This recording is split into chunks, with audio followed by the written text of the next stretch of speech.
2 years after my father died, I handed my brother a bank audit at a family dinner. 52 pages.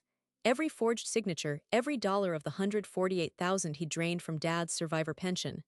My mother watched, not yet knowing he'd stolen from her too. I asked him to explain it. He couldn't. I gave him 5 years to pay it all back or I'd press charges. My name is Karen. After my father died, my brother Kenneth managed the survivor pension. For 2 years, the money dwindled. He blamed fees. I ordered a forensic audit. It exposed $148,000 diverted into his personal accounts. But the real gut punch was buried on page 47. He'd forged our mother's signature. Let me take you back to when Dad was still alive. Robert Halloran. 61 years old, retired union electrician, 38 years with Local 103. The man who taught me how to read a balance sheet before I could drive. He had a survivor pension set up through the union, a lifetime annuity that would keep paying his spouse after he was gone. My mother Carol was his beneficiary. When Dad died of a heart attack in March of 2022, that pension became everything she had. $1,600 a month. Not wealth, but enough. My older brother Kenneth was named co-trustee of the disbursement account. He was the financial advisor in the family, the one with the framed license on his office wall. We all trusted him. The first year, the monthly deposit into Mom's checking account was steady. Then in June of 2023, it dropped by $90. Kenneth told us the union had updated processing fees, nothing to worry about. October, it dropped another 110. Then in January, it fell by 200.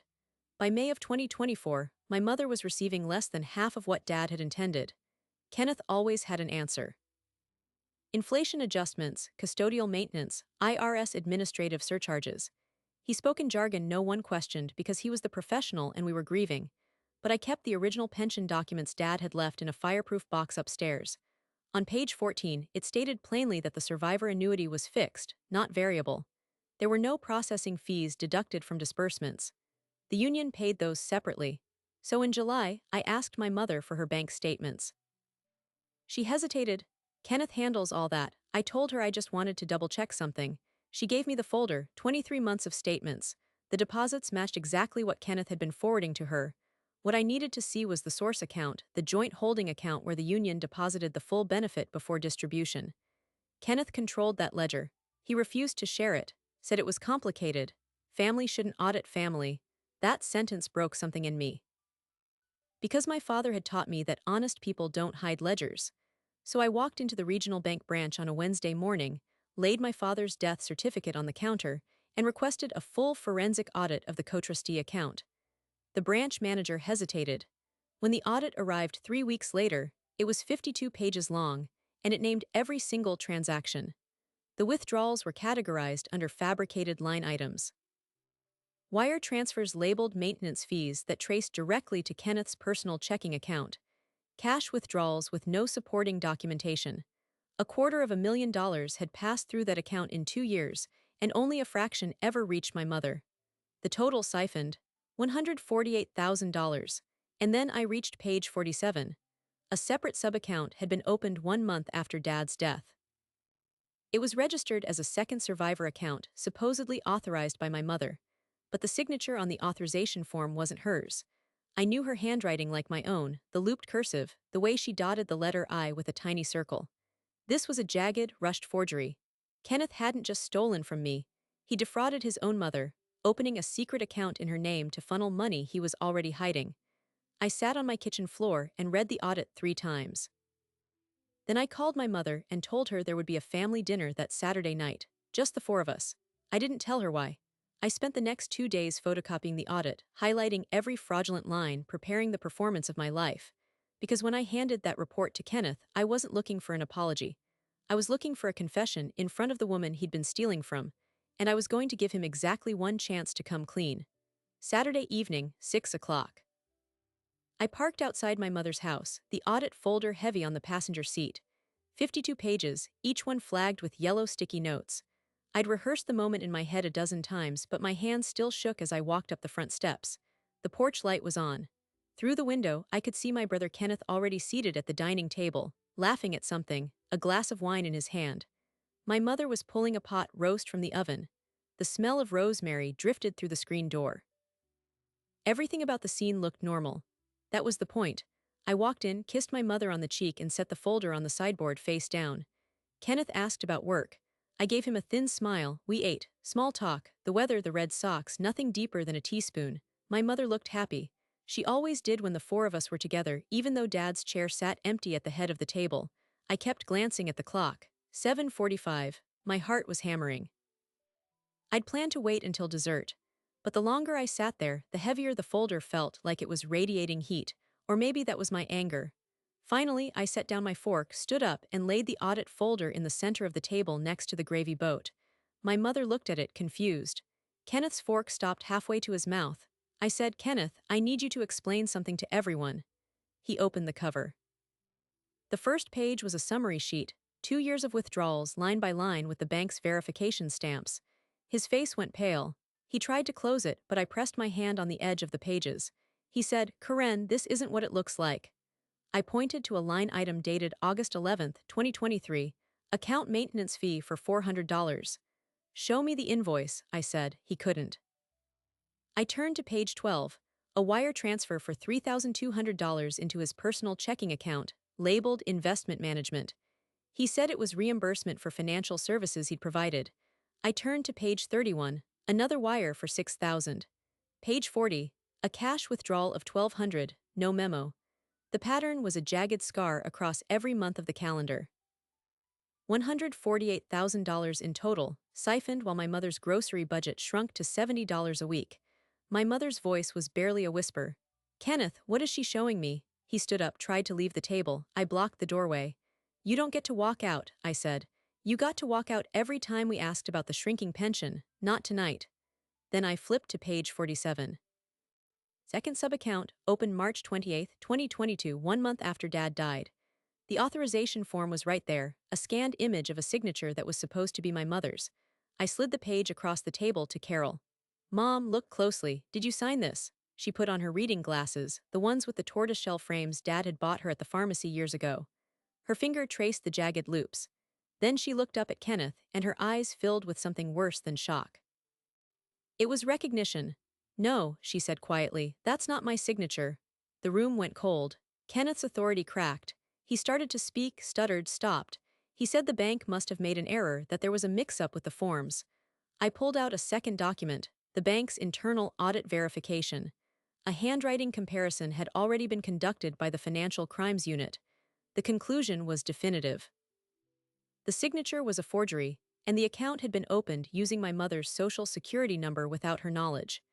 Kenneth had not just stolen from Dad's pension, he'd fabricated an entire secondary account to launder the diversions. And to open it, he'd needed one thing only a son could exploit: access to his mother's personal files.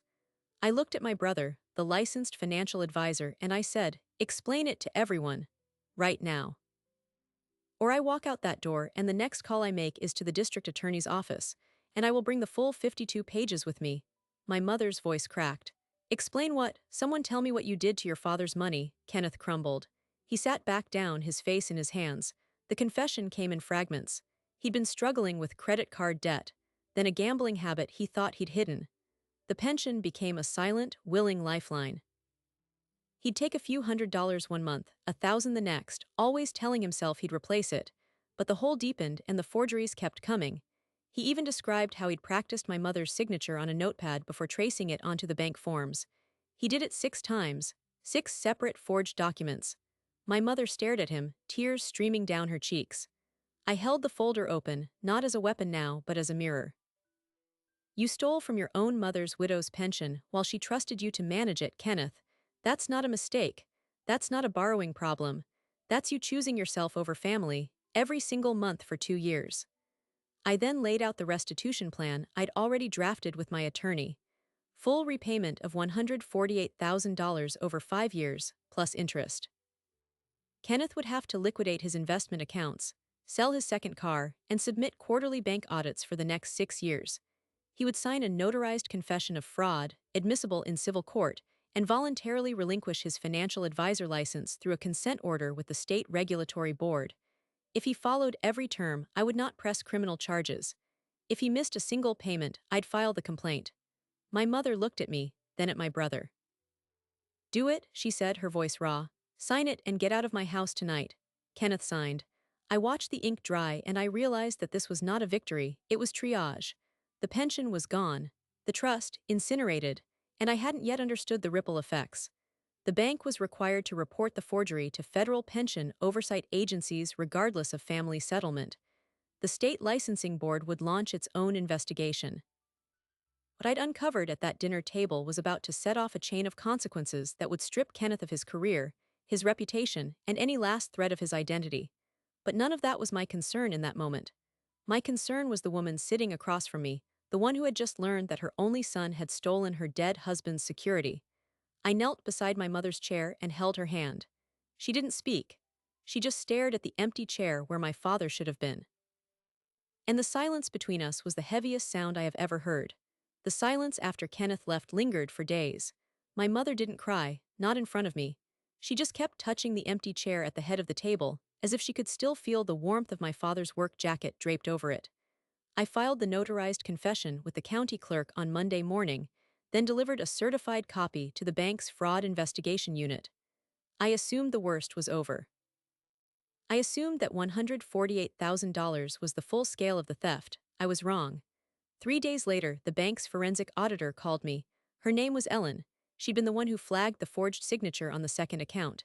She asked me to come in for a follow-up review. When I arrived, she had an additional binder on her desk, thicker than the first. She said, "Ms. Halloran, we pulled the original pension election forms from the union archives. We needed to verify the full disbursement schedule because the survivor annuity your mother received didn't match the fixed amount you described. We found something." She opened the binder to a form dated September 10, 2015. My father's retirement application, selecting a joint and survivor annuity with a 50% reduction upon his death. Standard.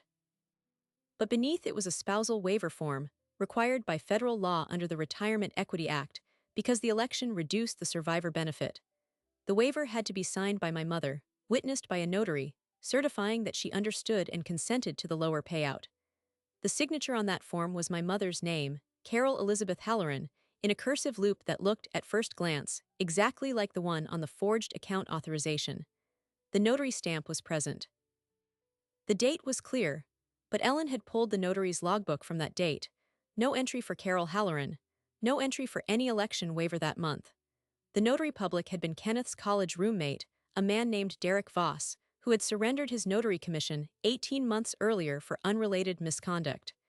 Ellen pointed to a series of timestamps embedded in the digital scan. The document had been created as a PDF at 11:42 on a Tuesday night, from an IP address registered to Kenneth's home office. The notary stamp image had been digitally superimposed. The so-called spousal consent was a complete fabrication. My mother had never signed it. She had never agreed to a reduced benefit. She had been entitled to the full joint and survivor annuity, roughly double what she received every month all along. Kenneth had engineered the reduction to divert the other half into a private investment account he controlled, labeling it as fund management overhead. The theft hadn't started after Dad died. It started the day Dad retired. The numbers were staggering. For 7 years, my mother had been receiving half of what she was owed. Diverted half, nearly $200,000 in survivor benefits never paid, had been siphoned through 3 sub-accounts, each opened with forged signatures and fabricated notary validations. Combined with the post-death diversions, the total stolen exceeded $340,000. My brother had not merely raided a pension. He had constructed a parallel financial identity around my mother's name, using her social security number, her signature, and her trust as the bricks. The audit now stretched to 79 pages. I held the binder with both hands because I was afraid I might throw it. Ellen said the bank was obligated to report the notary fraud to the state's Pension Oversight Commission and to the Office of the Comptroller of the Currency. The union would conduct its own investigation. My mother's signature had been forged on a federal waiver, triggering ERISA violations that could involve the Department of Labor. Kenneth's financial advisor license was now not just voluntarily surrendered. It was targeted for permanent revocation by the state board, with potential criminal referral for felony forgery and wire fraud. The restitution agreement I drafted was a starting point, but it could not stop the institutional machinery. I had set out to get answers. Now the answers were generating consequences I could not control. I drove to my mother's house that evening. She was sitting in the living room, still in her bathrobe, staring at the television that wasn't on. I told her everything: the spousal waiver forgery, the notary fabrication, the 7 years of stolen dignity. She listened without interruption. Then she did something I will remember for the rest of my life. She stood up, walked to the kitchen drawer where Dad kept his old union cards, and pulled out a photograph of him standing in front of a job site, hard hat tilted, grinning. She said, "Your father worked 38 years to give me security, and Kenneth took it apart with a computer and a fake stamp." Then she looked at me and said, "Make sure he never touches anyone else's retirement again. I don't care what it costs. He doesn't get to keep the license." The next morning, I called the state's Financial Industry Regulatory Authority liaison. I submitted the bank's 79-page audit, the forged waiver, the metadata timestamps, the notary logbook gap.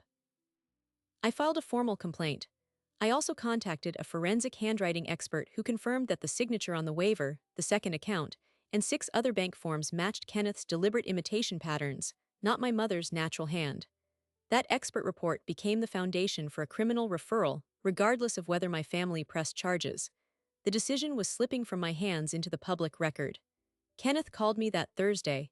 His voice was hollow, defensive. He said I was ruining his life for a mistake. I reminded him that a mistake does not involve 7 years of digital forgery, procurement of a compromised notary, and the systematic impoverishment of a widow. He tried to argue that he'd intended to pay it back, that the gambling debts had ballooned faster than he could cover. I asked him one question: "When you practiced Mom's signature until it was muscle memory, did you think about Dad watching you?" The line went silent. But here is the thing about institutional investigations. Once the gears lock, they keep turning. The Union Pension Board opened a beneficiary fraud case that same week. The bank froze all assets linked to Kenneth's trust accounts. His employer, a regional investment firm, placed him on immediate leave pending a compliance review. Within 10 days of that family dinner, my brother had lost his job, his license, his banking privileges, and his reputation. The restitution plan was now a court-documented settlement, backed by a lien against his house, and a wage garnishment order that would shadow him for years. And yet, for my mother, the damage was not financial. It was the discovery that her own son had treated her signature like a forgery template, that he had looked at her monthly grocery budget and seen it as a slush fund. I came to understand that financial abuse in families works because trust is the lowest-cost fraud tool. No background check catches a son. No bank algorithm flags a notary who once shared a dorm room. The only detection mechanism is someone willing to open the binder and read every line, even when the signature looks familiar. 3 weeks after the audit reveal, my mother and I sat in her attorney's office, filing a civil recovery action. I asked her if she wanted to speak to Kenneth. She said, "No. He stopped being my son the moment he signed my name." That was the moment I realized the restitution plan was not about money. It was about accountability, the kind that my father had taught me to demand. That binder became a mirror that showed my family exactly what we were capable of: one son's betrayal, one daughter's refusal to look away, and a widow's decision to reclaim her name. And that is where Act 3 truly begins. The civil recovery filing moved faster than anyone expected because the evidence was exhaustive and the trail of forged signatures left no room for defense. Within 6 weeks of that meeting in the attorney's office, the state's Financial Regulatory Board issued its final consent order. Kenneth Halloran's financial advisor license was permanently revoked. The order cited 7 separate violations, including fraud, forgery, misappropriation of client funds, and failure to maintain fiduciary duty. His name was entered into the National Disciplinary Database, a public record that any prospective employer or client could see with a single search. He would never manage another retirement account, never sit across a desk and earn trust by credential, never again hold a pen as a fiduciary. My mother's demand had been honored. The criminal referral proved more complicated. Under the terms we negotiated, the district attorney agreed to defer prosecution for 5 years, contingent on full compliance with the restitution schedule. Kenneth was required to make monthly payments of $2,500, drawn from the liquidation of his investment portfolio and the sale of his second car. A lien was placed on his primary residence. He signed a confession of judgment, meaning any missed payment would result in an immediate wage garnishment and the reinstatement of criminal charges for felony forgery and wire fraud. He would be 48 years old by the time the obligation was satisfied, his credit destroyed, his career obliterated, his relationship with his surviving parent severed beyond repair. He wrote me a letter in the third month, asking for forgiveness. I did not reply. Forgiveness was my mother's to grant, and she had already given her answer. Then, in the middle of the restitution enforcement, the phone rang with news that changed everything again. The Union Pension Board had completed its own forensic review, triggered by the bank's fraud report. Because the spousal waiver my brother had fabricated was legally void, the original 2015 pension election was invalidated. The board ruled that my mother had been entitled to the full joint and survivor annuity from the date of my father's retirement, not the reduced payout Kenneth had engineered.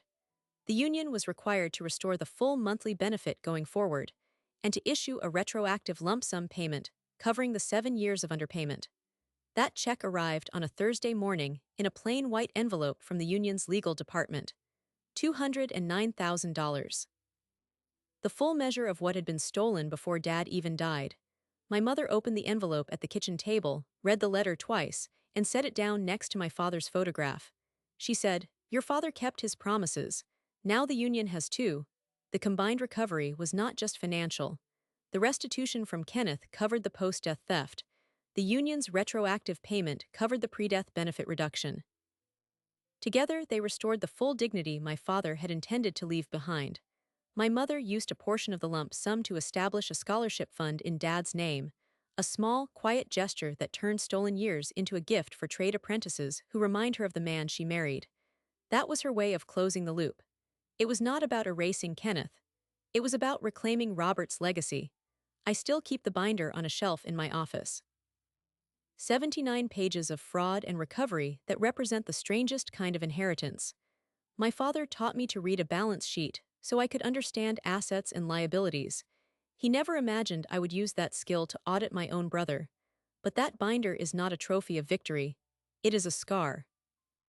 A permanent reminder that financial abuse within families survives on silence, that the person managing the money is often the last person we question because trust is the deepest vulnerability we carry. The bank's audit named every withdrawal. My mother's courage named every betrayal. And the system, once the evidence was laid before it, did what systems rarely do in family fraud cases. It worked. The final surprising detail emerged months later, long after the restitution agreement was filed and the license revocation published. The notary public Kenneth had used, Derek Voss, was found to have participated in a wider scheme of stamp fraud, notarizing dozens of falsified documents for multiple individuals across 3 states. The discovery came from the metadata trail we had submitted, which matched similar fraudulent filings in Nevada and Pennsylvania. A federal investigation was opened. I learned that our family's crisis had become one piece of a larger accountability architecture. The one binder, opened at a kitchen table near a pot roast, had rippled outward into consequences my brother could never have anticipated. And that is the truth about fraud that starts in a dining room. It rarely stays there. For a long time, I thought the worst part of this story was the money, but the money was just the ledger. The real theft was the years my mother spent doubting her own memory, wondering why groceries felt tighter, why the pension seemed thin, trusting the one person who should have guarded her instead of picking her pocket.